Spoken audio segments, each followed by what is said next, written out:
Hello guys, welcome to my channel. दोस्तों, आज हम लोग पॉलिटिकल साइंस का इंपॉर्टेंट क्वेश्चन एंड ये सेमेस्टर 2 का क्वेश्चन है गाइस।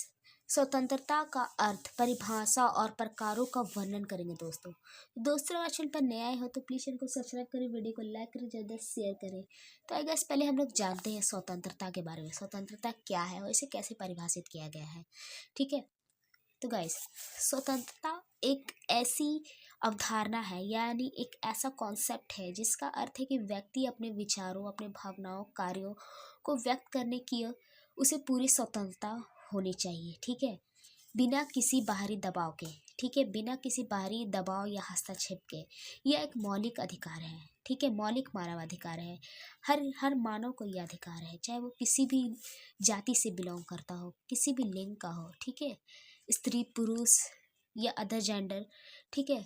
जो व्यक्ति को अपने जीवन को अपने तरीके से जीने का अनुमति देता है, प्रदान करता है, ठीक है, और ये संविधान में भी वर्णित है। स्वतंत्रता का अर्थ है यह भी कि स्वतंत्रता का एक और भी अर्थ है कि व्यक्ति अपने विचार, निर्णयों को लेने और उन्हें लागू करने की क्षमता उसे होनी चाहिए, बिना किसी बाहरी हस्तक्षेप के, ठीक है। कोई बाहरी हस्तक्षेप नहीं होने चाहिए इसमें।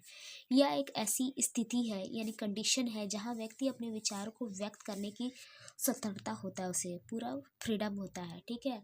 उसके बाद स्वतंत्रता के प्रकार क्या है? व्यक्तिगत स्वतंत्रता यानी खुद की ऑन ऑन स्वतंत्रता, ऑन फ्रीडम।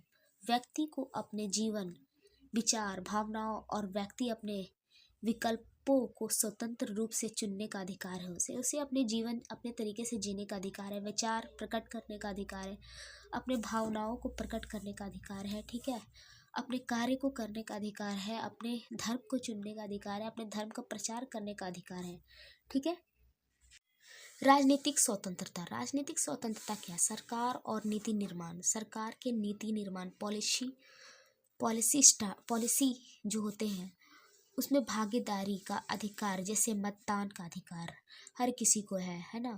हर किसी जाति और हर किसी धर्म और अपने हिसाब से मतदान का अधिकार होता है कि हमें किसे अपना मत देना है ना, और किसे अपना नेता चुनना है। संगठन बनाने का अधिकार, एक ग्रुप बनाने का अधिकार, एक ऑर्गेनाइजेशन बनाने का अधिकार, ठीक है।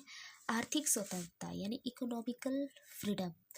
इकोनॉमिक फ्रीडम, व्यक्ति को अपने आर्थिक गतिविधियों को स्वतंत्र रूप से संचालित करने का अधिकार है, यानी किसी भी कार्य को करने का अधिकार है और उसे आर्थिक स्थिति को स्टेबिलिटी में लाने का अधिकार है, और किसी भी कार्य को चुनने का अधिकार है, वो किस तरह का कार्य करना चाहता है उसका अधिकार है, ठीक है। सामाजिक स्वतंत्रता, समाज में रहने की स्वतंत्रता, सामाजिक संबंधों, संस्कृति, ट्रेडिशन, अपनी जीवन शैली बिना किसी भेदभाव से जीने का अधिकार है, ठीक है। स्वतंत्र रूप से जीने का अधिकार है, बोल चाल, अपने विचारों, ओपिनियन, अपनी संस्कृति का चुनने का, अपने धर्म को प्रचार करने का, किसी भी जाति का धर्म हो, किसी भी जाति के लोग हो, उसे अपने धर्म का प्रचार करने का अधिकार है। धार्मिक स्वतंत्रता, अपने धर्म को, किसी भी धर्म को मानने का अधिकार, उसका पालन करने का अधिकार और उसका प्रचार करने के अधिकार है हर किसी व्यक्ति को, ठीक है।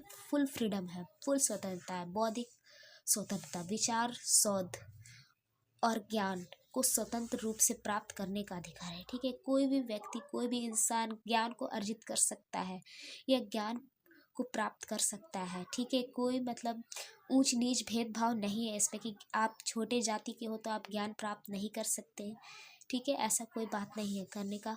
और अपने ज्ञान को व्यक्त करने का अधिकार है, अपने ज्ञान को देने का भी अधिकार है हर किसी व्यक्ति को। I hope guys video short है लेकिन मैंने आपको अच्छे से समझा दिया है। तो गाइज वीडियो अच्छा लगा हो तो प्लीज़ चैनल को सब्सक्राइब जरूर कीजिएगा, वीडियो को लाइक कीजिएगा, कमेंट कीजिएगा। Thanks for watching.